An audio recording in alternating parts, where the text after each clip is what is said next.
What's up, and welcome to another episode of Black in the Maritimes. I'm Fidel. I'm Hillary. I'm Clinton. And I'm Alon. And we have a special guest. We have Daisy Badu. She's the Chief Operating Officer of Paba Cosmetics, which is a makeup store and makeup line in Ontario. How you doing, Daisy? I'm good. How are you guys? Good. Not too bad. So the first question we more asked than just a makeup store in Ontario, though, right? Yes. Yeah. Ghana too, right? So there's 2 locations in Ghana and 2 locations in Etobicoke. That's a lot different than just a couple locations in Ontario. Yeah, that's a whole lot that makes it. That's an international. Yeah, that is correct. So it is international. So the first thing we ask people that are not from the Maritimes: have you ever been to the Maritimes? No, I haven't. My sister's been. She says it's beautiful, but I haven't had a chance.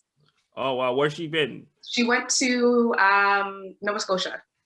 Oh, okay, yeah, that's where most Black people are in New Brunswick. There's some of us, but anyways. So Daisy, tell us before we go farther about yourself and the company, because it's a family-run company. Is that correct? Yes, it is. Yeah.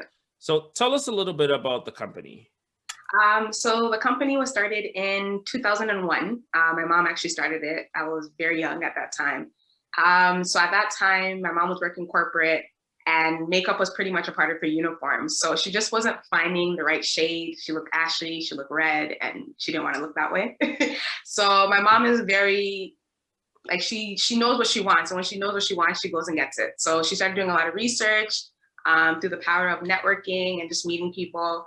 Paba Cosmetics was born in 2001. At that time, we were just kind of wholesaling to Black-owned beauty supply stores in, the GTA, Montreal, Ottawa at that time. But it was 2010 where we opened our first location in Ghana. Since there, we've opened 2 more there, and then we have the one here in Etobicoke. So you said you are from Ghana, or your mother is from Ghana, or everybody's from Ghana? Everyone's from Ghana. I was born here in Canada, but my mom was born in Ghana. My parents are from Ghana. Okay, so walk us back to your perspective. So how did you grow up as a kid, as a kid from immigrants in Ontario? How was that? It was different. I think for me, it was a weird transition going from home to school at times, explaining certain things, food, why we do this, why we do that. But the good thing for me was I go to Ghanaian church here in the GTA. So I always had that sense of home, knowing my culture, because every Sunday and Saturday I was somehow involved with doing something at church. So it was different, but it was fun. So what were the differences, if you can elaborate on that? Well, food. I'm used to eating a lot of Ghanaian food at home. So when I go to school and I'm like explaining something, they're like, "What is that?" I eat with my hands a lot. A lot of people don't do that. So that was a big explanation. Even clothing. Just the traditional fabrics. I've been wearing that since I was pretty much born. So sometimes if you have like pictures and stuff and you're showing your friends and they're like, "What are you wearing?" And then you have to explain. And me going to seamstress was like normal to me. So a lot of people don't have that. So it was just a lot of explaining. So like, for example, the kishis and stuff like that, there were people like what's going on there? So, but I mean, and I will go a little bit back on that. When you think about Ghana, we all think about Africa, but we think that Africa is this whole.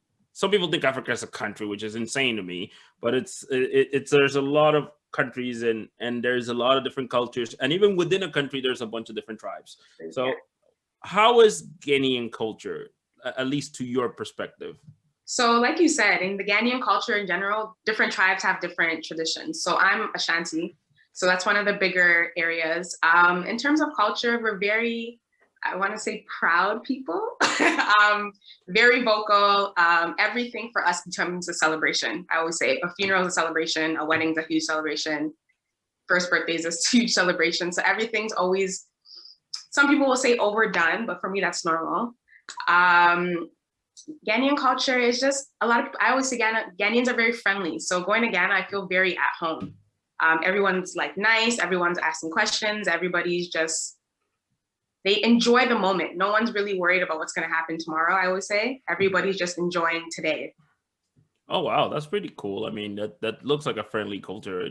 Shout out to people in Ghana. I need to go to Africa. Definitely someplace, Ghana, South Africa, Nigeria, somewhere. I need to go somewhere, or anybody needs to go. But you are a kid from immigrant parents, which as people don't know, immigrant parents are different than normal Canadian parents, because you come from a place that may or may not be similar to where you immigrated to, and there's different rules, but you still want to put your culture inside. So what were the things that you think were very like kind of culture shocking, not necessarily from your parents' side, but from your side? What do you think it was like a shock to your parents that you did as a Canadian?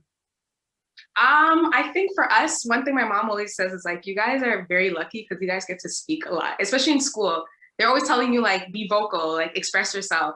Ghanaian culture, especially in the school, like you kind of don't question your teacher. So for us who were kind of just like, you can talk, and it was a bit weird for my mom, just like, okay, this is new, but she kind of adapted to it. And I think she always says in Ghana, the schooling system, they're a little bit more ahead of us. So they learn a lot more at once than we do. So she says the school is a little bit slowed down for them. So even though I was learning and I was getting stuff, a lot of things, she's like, oh, but shouldn't you have learned this like a couple of years ago? I'm like, no, we learned it in like grade 9. Oh, wow. So so it was it seems like your mom is very business oriented. She's like a very business oriented woman.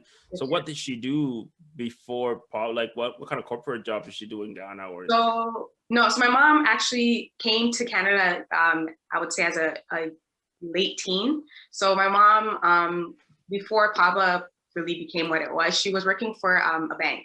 So she was a senior manager at a bank. Oh, wow. So when did you're obviously pretty young. I'm assuming, I'm not sure you or Hillary are in the same age, or probably you guys are one of you two is younger. Don't guess. I'm not gonna guess. You're digging the hole, man. You're digging the hole. Move on. That is gonna go really wrong here. Move on. It's also really hard because, as we all know, black don't crack. So she could be anywhere from 18 to 40, but I'm gonna guess I'm 27. Yep. She's definitely not 40. No, digging the hole. Stop digging the hole, Fidel. No, I'm a year older than you, Hillary. I'm 28. Okay. You're 28. Okay. So yeah, offered my age to get it. That's how you do it, men. Yeah. Okay. Well, I won't even get into the equal. Yeah, facts. I'm not even going yet. We're not getting there. So okay. So you go to school. You get this. You get into your immigrant side, and so when you go to high school, and then I'm assuming you went to college as well, right? I went to Ryerson University here in downtown Toronto. And what did you study? Oh, so I have a degree in journalism.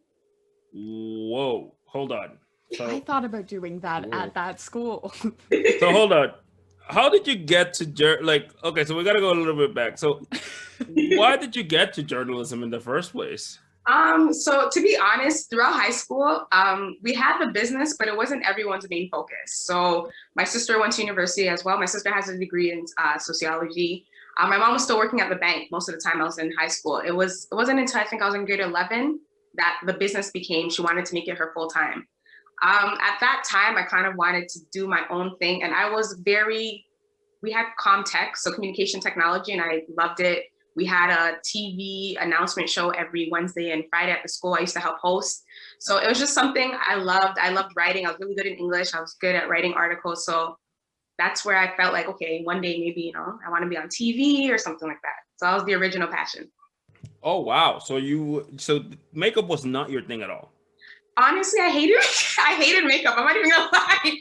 At first, when I was like younger, I wasn't allowed to wear makeup, even though we had a makeup company. It wasn't until I was about 16 where my mom was like, okay, I'm encouraging you to wear makeup. And even at time, like, they used to force me, like, put something on your face. I'm like, why? So it wasn't until maybe, I would say, mid-university, my second to third year, that I started getting into it. I enjoyed it. I started helping my sister doing people's makeup. So it became something that I was like, okay, this is kind of fun. This is interesting. And then the more I got to doing the makeup and then understanding the business side of the business, like my mom started explaining more things to me, is when I was like, okay, I actually really like doing this. Oh, wow. So, I mean, you come from an area which is, again, because you've never been to the Maritimes, there's not a lot of diversity in the Maritimes. It's getting there, but it's not necessarily in that place. Nova Scotia, there is a little bit more diversity, but not that much. So when you went to high school and university, I'm assuming it was really diverse because you had already dreams of already becoming a TV host. So I'm assuming you saw that, so that's why you wanted to do that. So, Not much, surprisingly, but I kind of wanted to be one of the. There was very few, especially Black women on TV. Very few. oh wow! But you saw at least one. Who Yes. You saw anyone? Who was the first one that you saw? My person that I looked up to was Tracy Moore at the time. I loved her. Oh wow! So that was your main influence to go for that.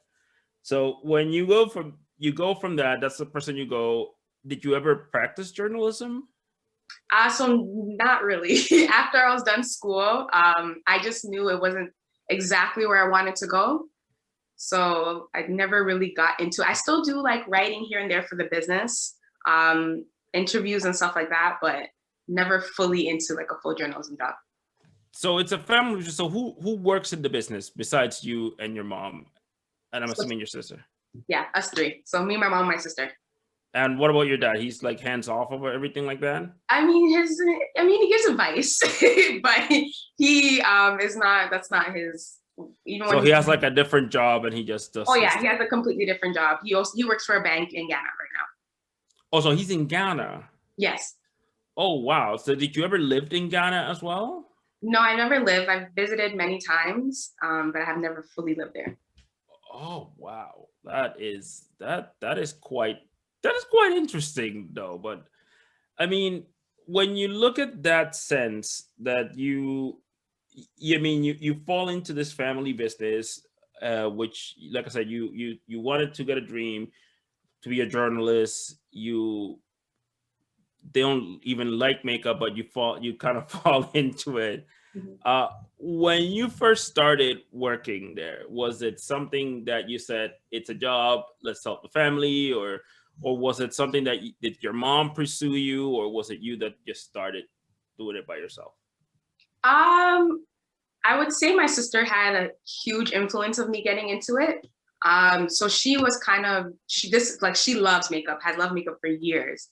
But it was until we started really wanting to take the business a little bit more serious as the daughters of my mom that she was kind of just like, okay, we can do this. And I was just like, are you sure? And she's like, no, let's try. So at that time, it was more us having like a in-home studio where people come and do their makeup and try the foundations and stuff. And I started just kind of seeing and observing, and that's where that's where the love kind of picked up for me. I've always, even before the business, I've always worked in customer service. So I'm used to working with people, talking to people, convincing them to buy something. So it kind of came pretty easy to me. So did you ever work at a call center? No, I've worked in a restaurant. I've worked at 2 clothing stores. I worked at McDonald's.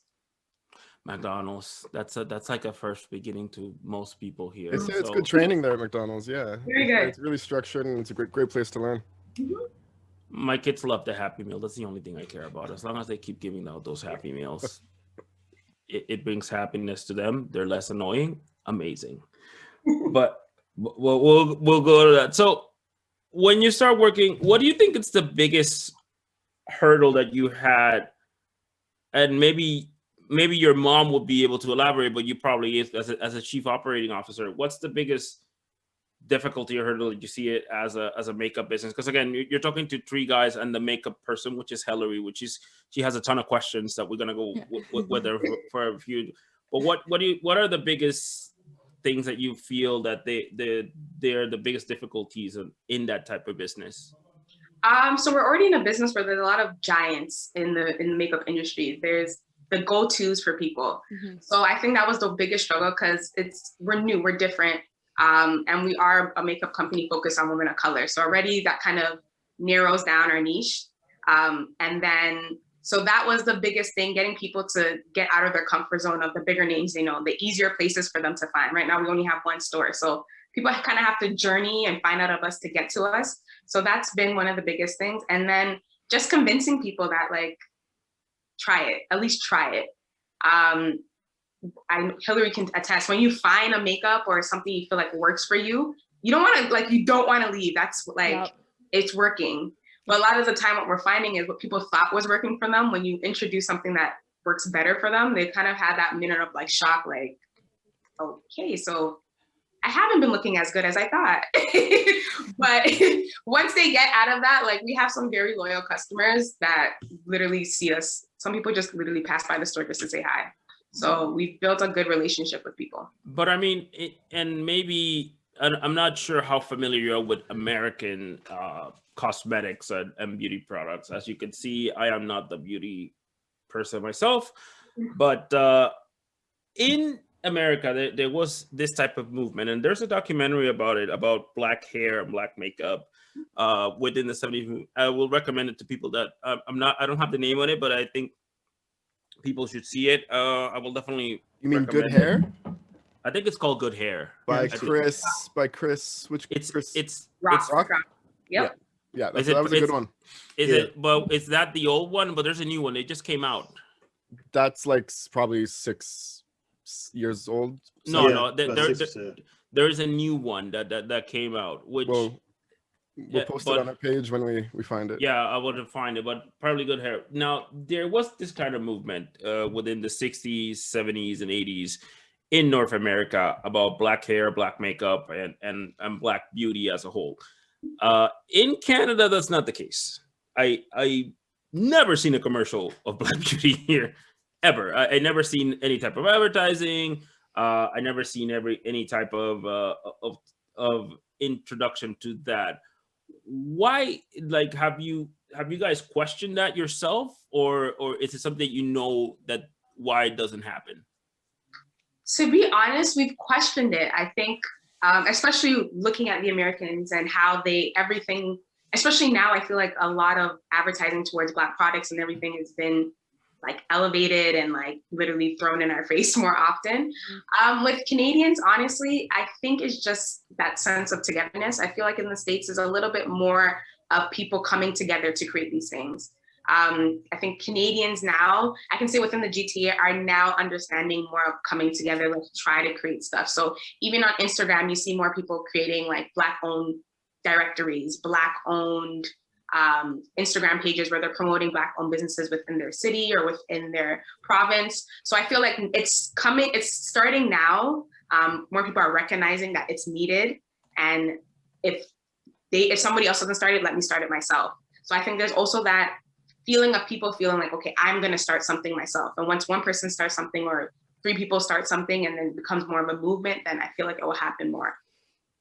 But do you think, like, when you said like that there's substance togetherness, because I mean, I seem like when you think about Canada, that's one of the things that they put like, oh, this is a multicultural, this is like whatever, it's kumbaya, my lord, let's be friends down the fire.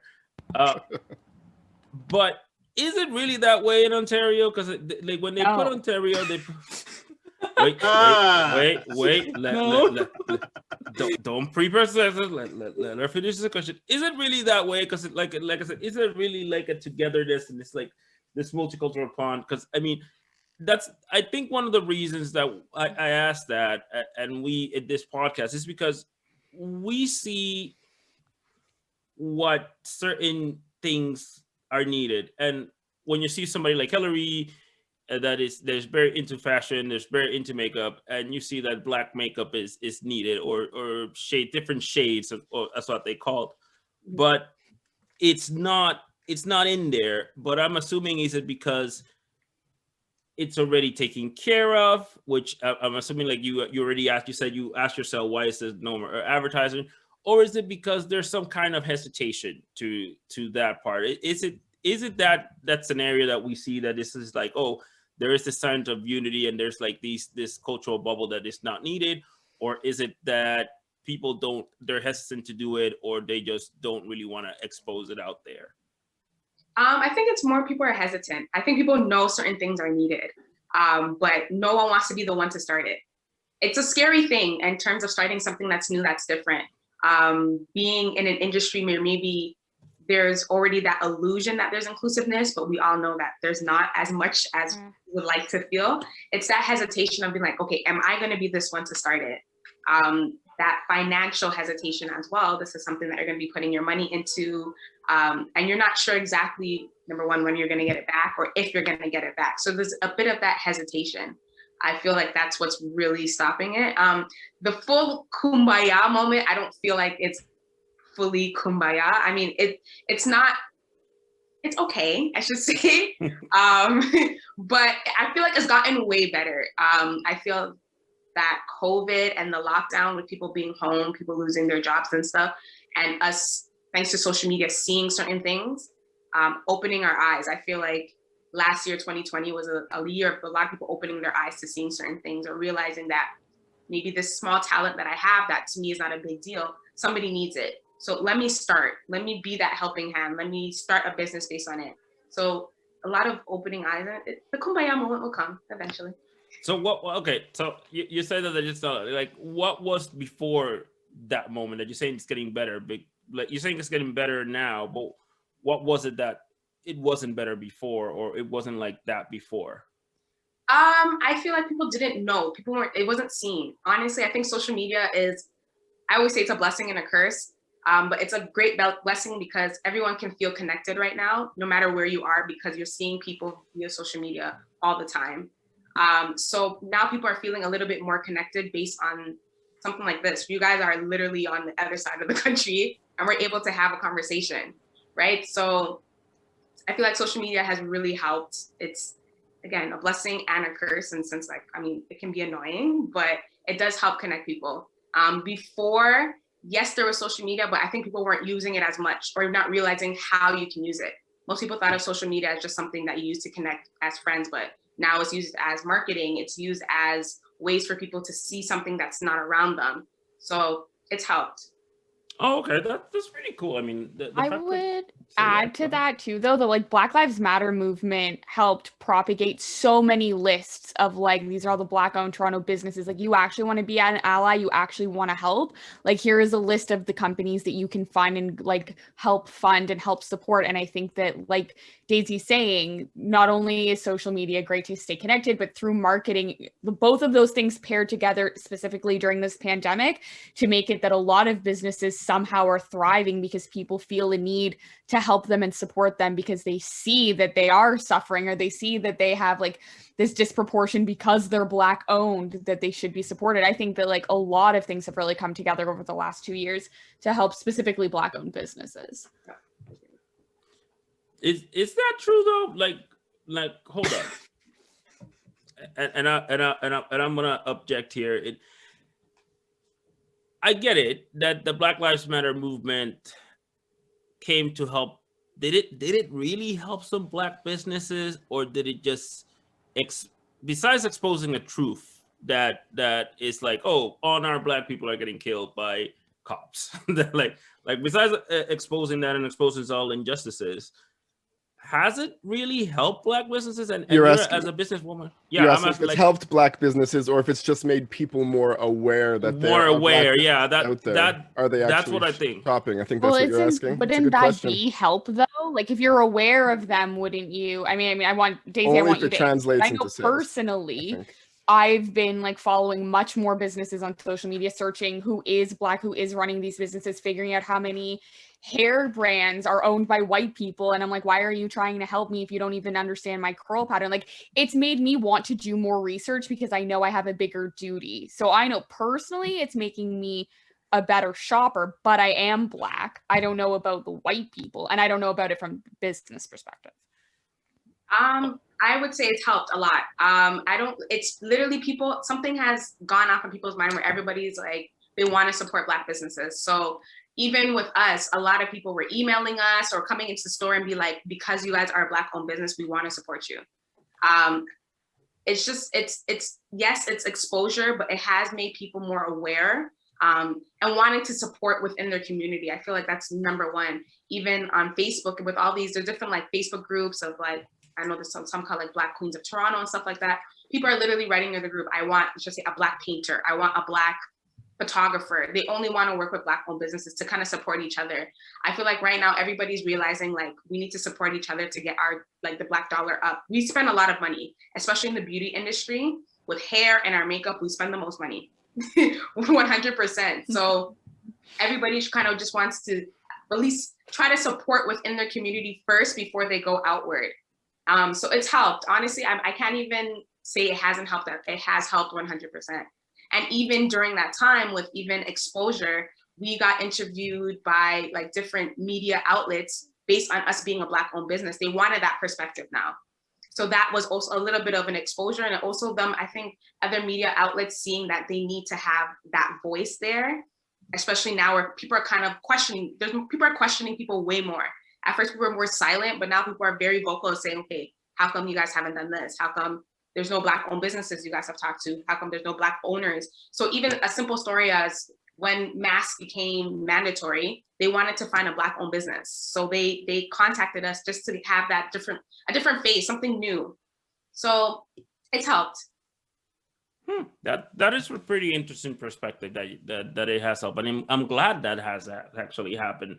Now, do you think it has helped within the Black community, like people reaching out to you as a Black community, or you think like people as allies have been reaching out as well, like from both front? Who do you think have gone like more in depth?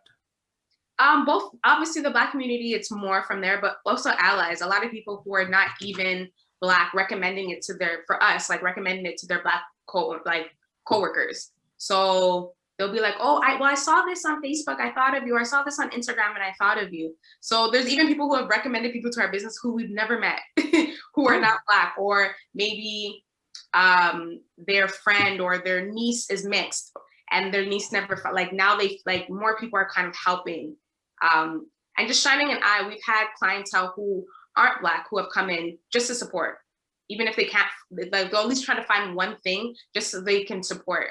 So it's been pretty good. I can't even deny. Oh wow, that is very good to hear that a business like that is striving, especially not only in the pandemic, because again we have to take in consideration that there's a pandemic, which I will say in Ontario, I don't know what the fuck is going on there, but it is crazy. It is. It's not going well. It's No, not going well. not from what I hear. No. No. It is insane going how it goes. That was going there.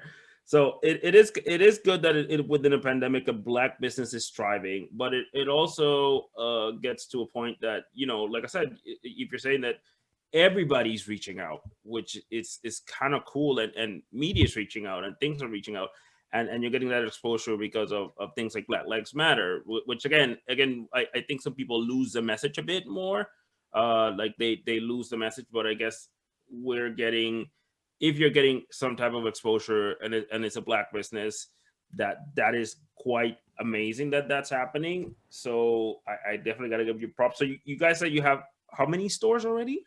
So we have one store here in Etobicoke and then 3 stores in Ghana. How is that in Ghana? Like how is a makeup business run in? And I will say this, I have a lot of friends in Africa that are business people. Mm-hmm. From Senegal to Nigeria to Burkina Faso to place, and everybody tells me the same thing. It's like the final frontier. It's underdeveloped.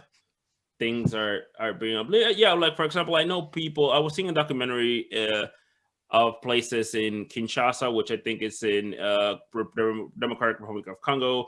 And if you see the capital looks like roads are not even paved, which is like it's the final frontier, which is developing, but there's a lot of things going there, like mobile payments, and there's a lot of things happening like that.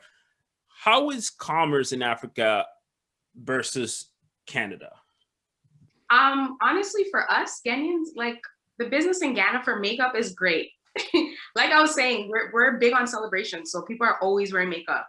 People are always doing something, and there's this feeling of people just wanting to look good. So for us in Ghana, the business side of it has been very good. It is a country obviously populated by majority Black people. So having a brand there that suits them is great for them. And a lot of them are excited as well when they find out that we are also Ghanaians who have created this line. They get excited and they do come in. So it's been a good, it's a business that's progressed very quickly. We're also, when we opened our store in Ghana, we did something differently where at that time when people are buying makeup, no one actually tried it on there. So maybe they'll put a little swatch on their hand and like the foundation was a little off. So when we went in and we opened the store and we were actually trying foundation on people's faces, the word got around way quicker than we realized. And people were coming in and wanting to try. And so we've been there for, we're on 11 years and business is still thriving. So that is Wow. great. So That's amazing. let's go to Hillary, which is the makeup person Yes. in this podcast. So So to clarify what makeup person means, I've worked for Shoppers Drug Mart for 13 years since I was 14 years old and worked my way up to cosmetic manager. So I did that like clientele side of it, but like I have a communications job. Makeup is not my only thing, but that's what they mean by makeup person. So, but I understand what you're talking about when you talk about these like big competitors that people think that they're like supporting and like allied with, like Maybelline and the CoverGirls, and then they have expanded to have more shade diversity. But I wanted to ask you, because I think you can explain better to people listening who don't understand the importance that like the shade doesn't matter if your tone is wrong. And when you're talking about that moment when someone puts on makeup and they realize what they had was not suiting them, I think that that's what you mean. yes. So like you to talk about like the importance your company has in like not only shade diversity, but like tone diversity as well. So one thing that was number one to us and is still number one is we go based on undertones. Mhm. So making sure that the undertone of your foundation is matching. So it just literally just helps your foundation look like a second layer of skin. So your undertone could be more on the reddish side, it could be more yellow, it could have more olive. So when your foundation, the base of it is actually that shade, when you put it on, it fits better. So if like you take a foundation that the undertone's not right and you just darken it, it's still gonna look ashy, it's still gonna look a little off. So one thing that we pride ourselves on, and that's our number one thing, is making sure we're matching the undertone. So me and Hillary sitting here have two different undertones. Oh, I am yellow. I am a yellow undertone. I don't know if that came from like the maritime waters. I don't know why I'm a yellow black person, but it's so annoying because everybody makes a color that's like caramel and it's just a lie. It's a lie.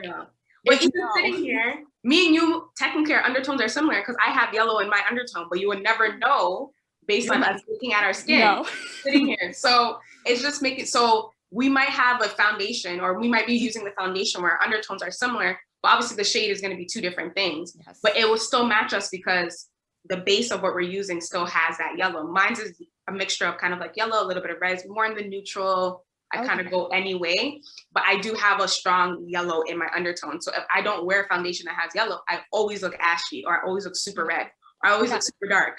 Yeah. So, and I've had the experience too that a lot of like working with white cosmeticians, they don't understand that multiple zones in our faces are different colors. So I always get ashy right like around the ring because it's always much darker than like I have like if I was not wearing all this makeup, I have like the whitest cheeks ever. I don't know why, but then the rest is all extremely dark. And I was like, no, you have to match in different areas on a blackboard. You can't just like match it's the worst. And people think that the like mass produced Revlon, CoverGirl, Maybelline stuff is fine for them. And so I understand that feeling when they realize that undertones exist. yes. If you're a makeup person, that's like lesson number one should be that undertones exist, and that just picking a brown off the shelf is probably not going to get you where you want to be. Exactly. Yeah.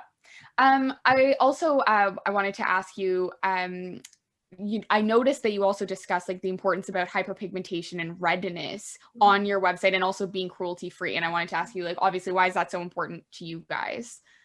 So we found during research and just every day, hyperpigmentation is something that affects Black women a lot. Like you're saying, I can say like 90% of people we match, their forehead, their cheeks, their chin are like 3 different colors, or it's like a range. So we wanted to make sure we're creating foundation that is going to match everywhere. Like when you put it on, it's going to be a one smooth tone.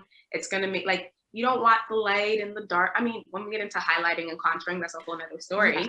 But that's on purpose. That's on purpose. Yeah. The overall look of your base of your foundation should be the same. So we wanted to make sure that we emphasize on those things so people know that when you're coming in, these are all things we've considered. These are all things we've thought about. They're all things we work on a daily basis to make sure that it's going to work for you. Yeah. Redness, we don't want no one wants to look overly red all the time. I mean, some people, if your undertone is naturally red, you are red, but someone like me, I don't want to look red. So making sure that we're addressing that we do have foundations, or a lot of our foundations are not going to make you look red. They're going to match you.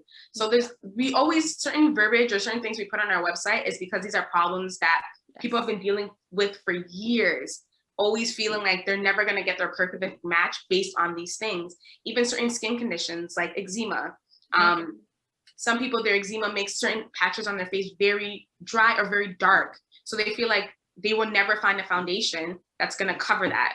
So we say, yes, we've formulated something that's not only going to cover your eczema, but also it's not going to irritate it. So that's why we do have, let's just say, a water-based foundation that works for sensitive skin, works for people with eczema, even people who just like that feeling of not having something overly heavy. We have that. And then we do have, let's just say, our HD foundation, which is going to give you that matte finish, that little bit more of that, not flat look, but you understand, like matte finish compared to a water-based foundation, which is going to give you more of a glow. But even though if you don't want the glow, yes, you can mattify it with powders, of course, but it's going to be good for your skin. Number one for us is making sure your skin is good, because that's the base of makeup in general. If your skin's not doing good, or you're not taking care of your skin, no matter what you do, your makeup's not going to look good. Exactly. And I've always found that to be the biggest issue too with trying to color match people, is they're trying to often mask issues that they have to try to look like skin, but then they're not treating the skin to get to the color underneath the redness. So they're going like, often white people will go with like this whitest shade to counteract all of this redness when they need like a green primer, they need a proper undertoner. There's so many other things that you can use to balance that out, to try to match your neck, because that's always the trick, right? You try to match your neck, but then if your face is red and your neck is white, what are you supposed to do? So I've always found that to be a definite big issue in working in that industry. So it's really nice that you guys have something that works for not only that, but like problem skin, because anyone who puts makeup on, like the biggest questions are always, is it oil? Is it going to clog my pores? Is it good? Do you have hyaluronic acid in it? Is it hydrating? Is it this? Is it that? Because now everyone's a scientist who can do the research, right? Everyone has Google at their fingertips to see what ingredients are in your product and make sure it's worth putting on the skin. So I think that that's very important. As a Black-owned business, because I noticed, like I did the research, I looked at the product, etc. All of your stuff tends to be targeted towards Black women who are having these issues. Do you get a lot of people who do that awful thing of being like, why don't you have products for white people? Because I would worry that you would get, the people who are like, why isn't there Straight Pride? Why isn't there white-owned businesses of Toronto? Honestly, I always say we're blessed in like we've never had that. Thank God. I don't know what it is, but we've never had that. Even when we do get white clients who come in the store, they actually get excited when they see all the different, they're like, this is amazing. So we've never had that moment of like, oh, how come you guys don't cater? No, like, I don't know if it's GTA or just where we are, the clientele we're getting, no one's ever questioned it.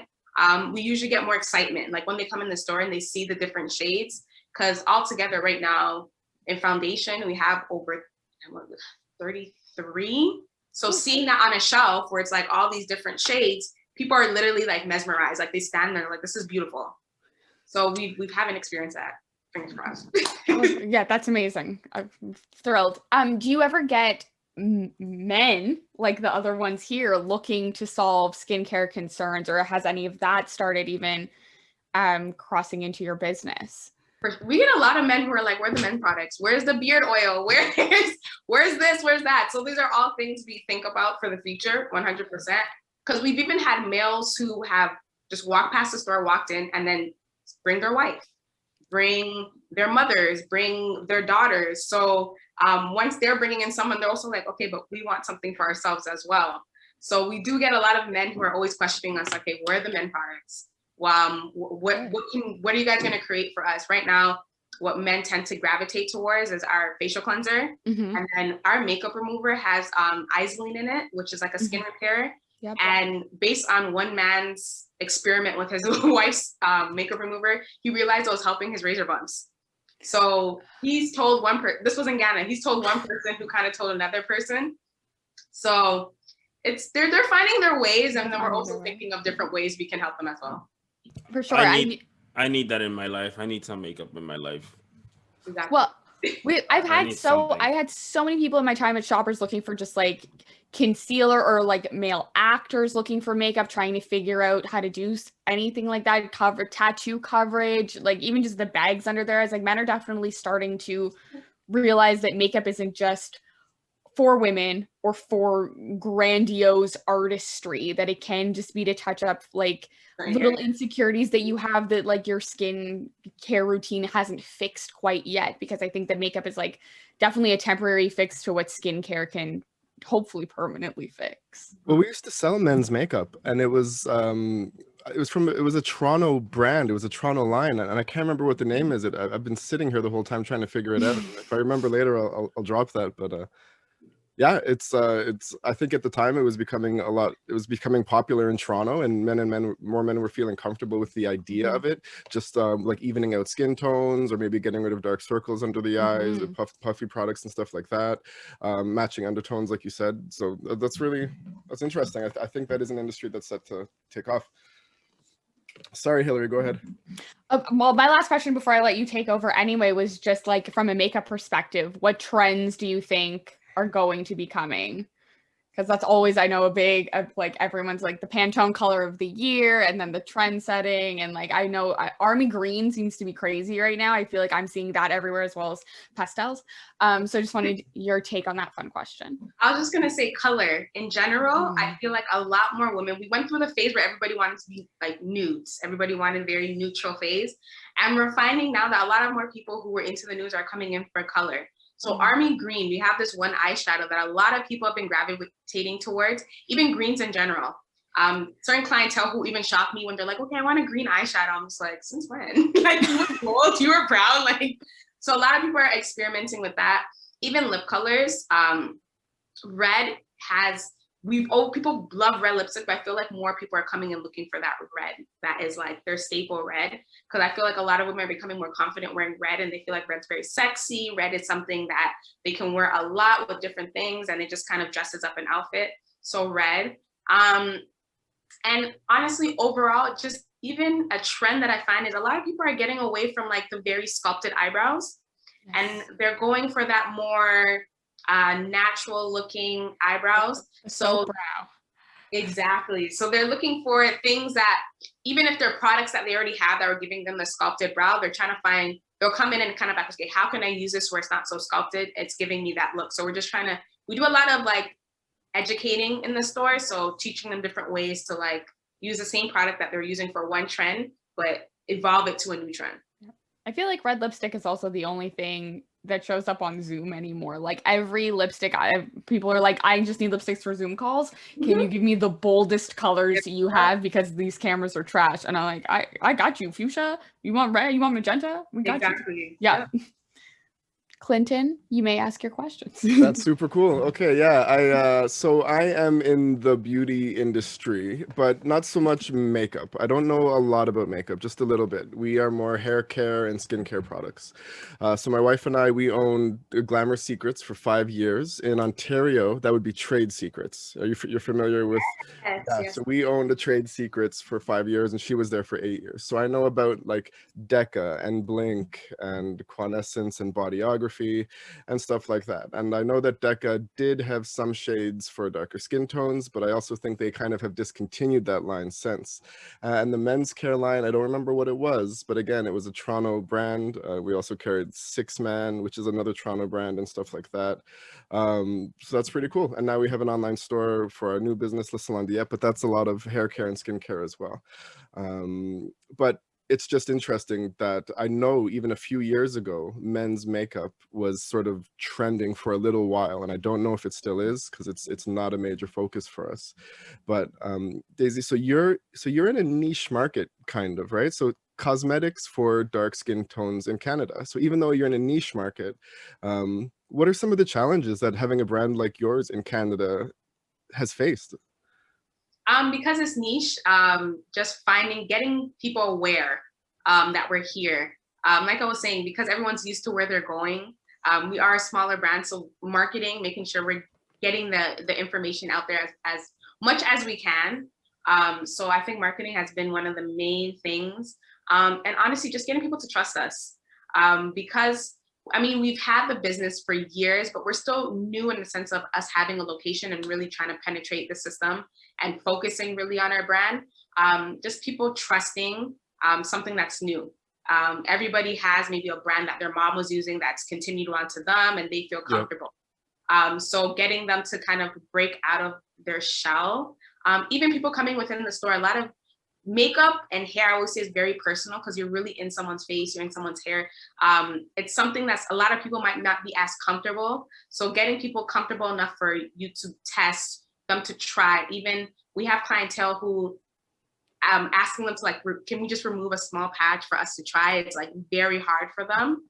So getting that comfortability and that, just that people, the trust factor has been a bit of a difficult thing being in this industry. Okay, so you're in Etobicoke.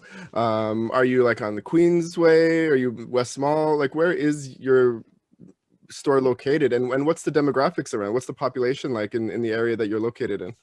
Okay, so we're at Rexdale. So Rexdale and the 427 area. So literally, as soon as you cross over from Alton, we're like right there. So the demographic in that area is perfect. It's literally perfect. Yeah.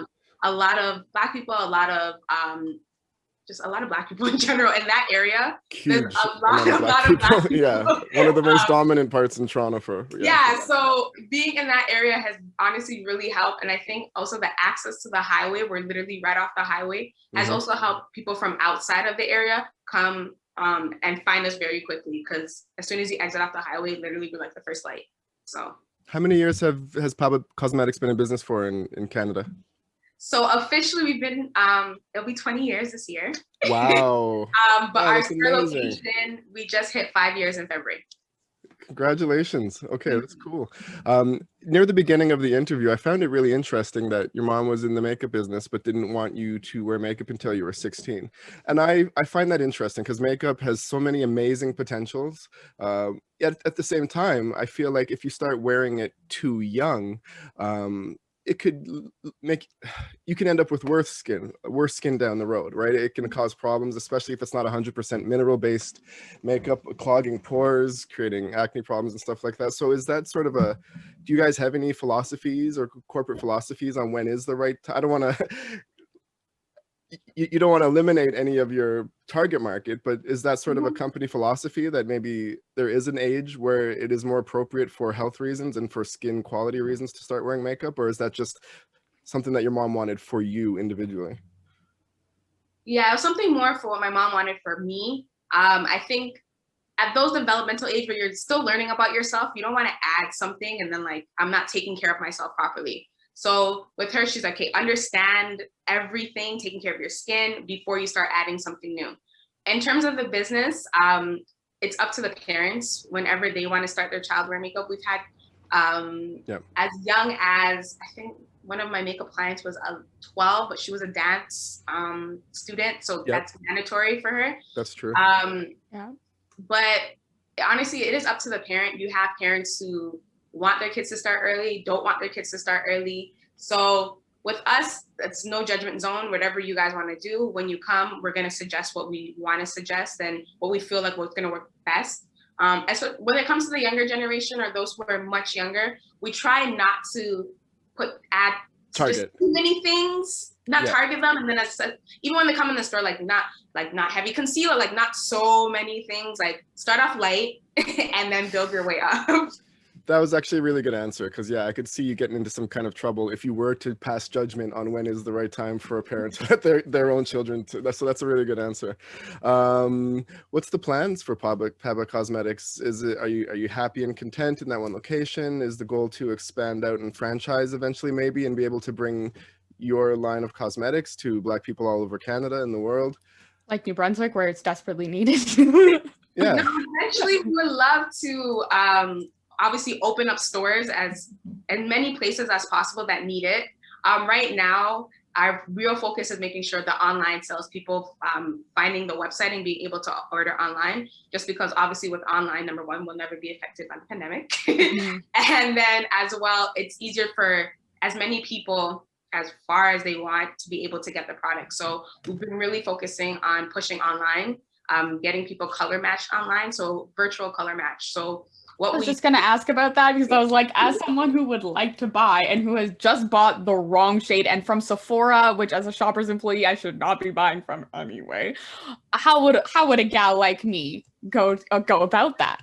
Okay, so what we do is we ask either DM or through email. Would email us saying you want a virtual color match. We ask you a series of questions. Number one, understanding your skin, what you're looking for, what you don't want, what you do want kind of thing. And then we also ask for you to send a picture of yourself with no makeup and the best lighting as possible. Okay. That way we can, number one, we can see your skin. It's easier and without makeup, obviously you're really seeing your skin tone. The pictures never leave the email. It literally stays between us and the customer.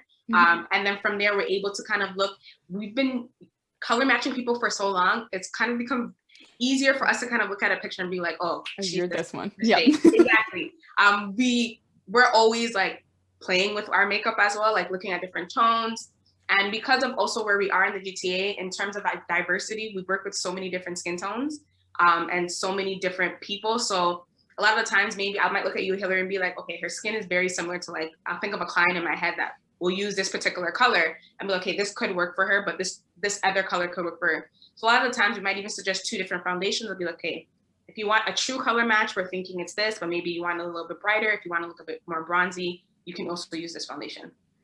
Oh, by the way, I mean, Hillary, don't hate on your yellow undertones. I'm pretty sure I've got like green undertones when I get really pale in the winter. So that's, and plus I have eczema. So when it gets red, it like turns purple. So you're doing pretty good. I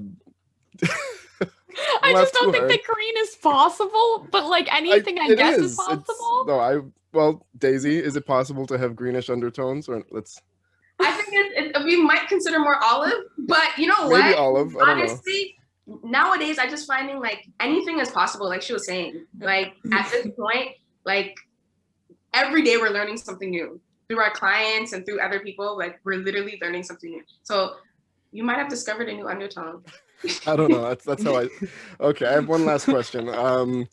So I mean, I would imagine a company like Paba Cosmetics is an inspiration to many young women who are looking to grow into themselves, or maybe not feeling comfortable in their own skin, or have gone to makeup stores and not feel represented. Do you have any advice for any young Black women or anyone who wears makeup or people of color out there to maybe inspire them? In terms of like actually wearing makeup? Just giving them strength in themselves, yes, or wearing makeup, anything. I mean, do you have any message to give out because you have this business for a reason, your family, like what your goal is, obviously, I think partly to fill a niche and provide cosmetics to groups of people who haven't had good quality cosmetics in the past. But I mean, just what else? Like, what would you say to the young women out there who have felt uncomfortable for so long? I think one thing I always say is you just got to do whatever you want to do. Don't look at other people. And if it's something you know in your heart that you want to do, you just got to do it.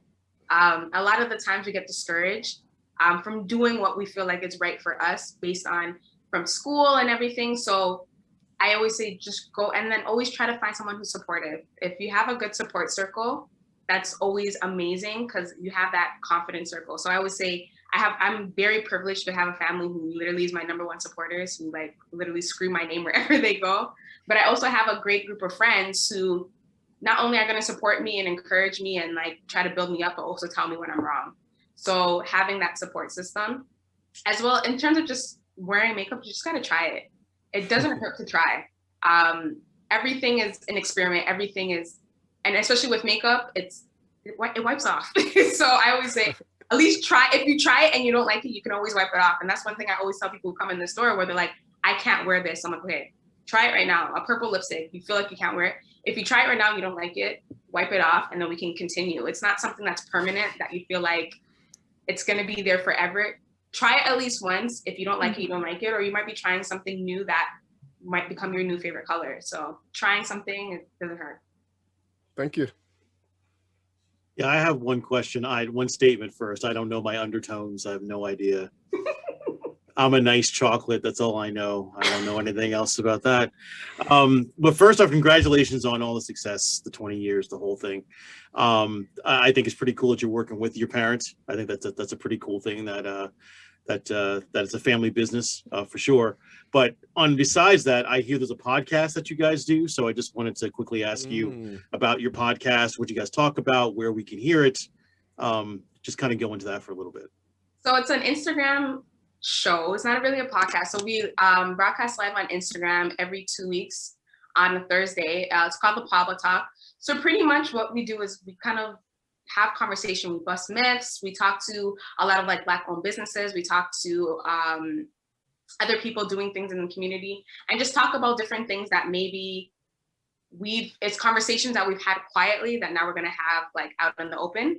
Number one, and then also just encouraging people. That's number one, I think, for us is always just trying to find encouragement. So we've talked to, actually we talked to a couple of guys, their perspective on makeup, encouraging words for them.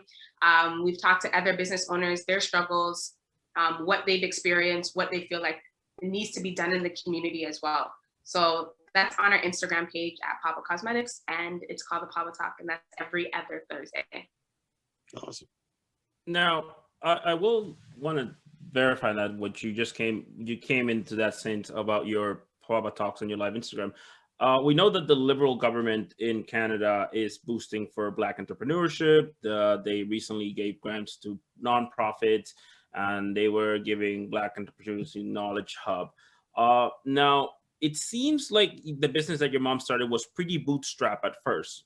Did you guys get any type of government funding or loans, or how was that? So, okay, so go ahead. I see your face. So no, at that time, there was no real like government funding for it.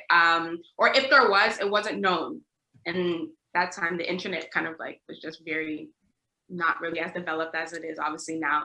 So at that time, thanks, because my mom was working at the bank, CIBC had started a program to help businesses. In terms of giving them like a loan, and I think it was a credit card at the time. So that's what we were able to use to pretty much start the business. And honestly, her own money, a lot of her own money went into the business. So yeah, at that time there's the government assistance and the great grants people are getting now. We didn't get that opportunity. Now, having that said, as a Black-owned business, do you feel, and again, I'm not sure because you're the COO, so you probably got more numbers crunch, but do you feel like the playing field is like getting equal to your white your white competitors, or do you think it's still like a long way to go for Black-owned businesses in Canada to get there? I feel like we still have a bit of way to go.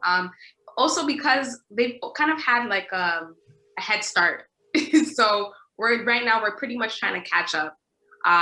So we're not there yet. We will get there, but we're not there yet. So they've had their head start, but we're sprinting right behind them.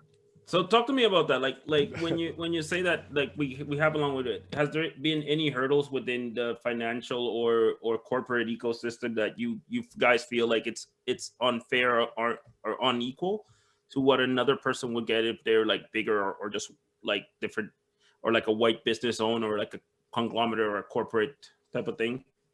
Well, if they're bigger, obviously they have more money, so they can do way more. Doing commercials, advertising for them. Once they're bigger, first of all, they have a whole different department for that to handle that, and they do have more money, so that also really helps them in that sense. For us right now, yes, we have different stories, but almost everything is handled by us. Marketing, social media content, everything is pretty much handled by us. So we're kind of smaller, trying to do the same thing that maybe in a bigger corporation 100 people are doing. There's 3 of us plus the few extra people who do help us, so like less than 10 doing the same things that maybe 100 people are doing in another corporation. So but have you guys tried to like look for investors outside, or look for like loans, or look for different things like those? Because that's like business move. Like when you want to grow, that's what you do. You look for either venture capital, or you look for like a bank, or you look for a grant. That's what you do. Like, have you guys started that process, or it's not something that you guys done yet?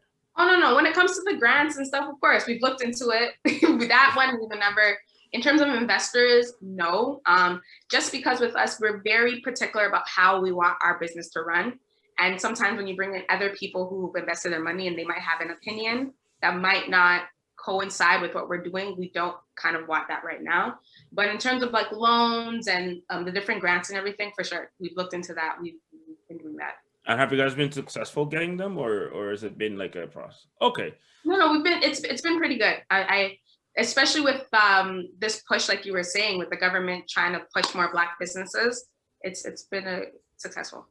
Oh wow, that's amazing. I mean, definitely, it is quite interesting to talk to you, just because this podcast puts the good, the bad, and the ugly of everything that's happening. From a business perspective, you guys have been pretty good, and it's kind of amazing that you guys have been able to do this internationally, which honestly I didn't think about makeup in Ghana. That's not like the first thing you think of. You like, again, way bigger there. Way bigger there. Which is like what you told me, like, well, there's more Black people, but it never occurred to me, because I know, like, when it comes to Africa as a continent, you seem like constructions and technology and all this stuff, but beauty is not something that just comes out. But you guys have been able to capitalize on that, and you guys seems like you're thriving in a very very competitive business, and a very, a very corporate dominated business. So that's kind of good to hear. Definitely it was cool to have you. If people want to know more about the brand and the makeup and about you, because I think you're very interesting by yourself. I think you're very prepared. I think your mom did a very good job by putting you as COO. Honestly, I think you're super prepared. I think you're super smart, and you kind of like you know where your forte is at, which is amazing. And definitely you're a journalist because you're super media trained. So if your mom is here and she's the PR person, don't let her go. She is definitely. So how do people find out about yourself and the brand and the business? Okay, so the brand, we do have our website, pabacosmetics.com. That has obviously the range of our products, a little bit of our background story. If anybody has more questions, obviously we're always open to emails, info@pabacosmetics.com. And then our Instagram page, pabacosmetics.com, we post on that on a daily basis. So you get to see how the product looks on people, what we're doing, what we're planning. It's all on the Instagram page as well. I'm on that Instagram page, so that's the easiest way to get in contact with me. And email as well, I have access to that as well. So just go through Paba and then you'll get to me.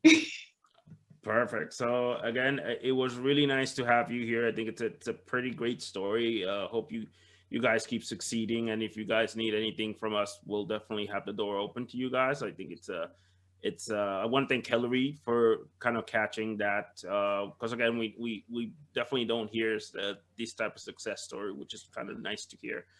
So guys, please go to our website, blackinthemaritimes.com. You can go to Instagram, TikTok, Facebook, and Twitter, Black in the Maritimes. Don't forget to subscribe and rate anywhere you go, Apple, Spotify, Stitcher. And yeah, definitely thank you for listening. You guys ever got anything else to say?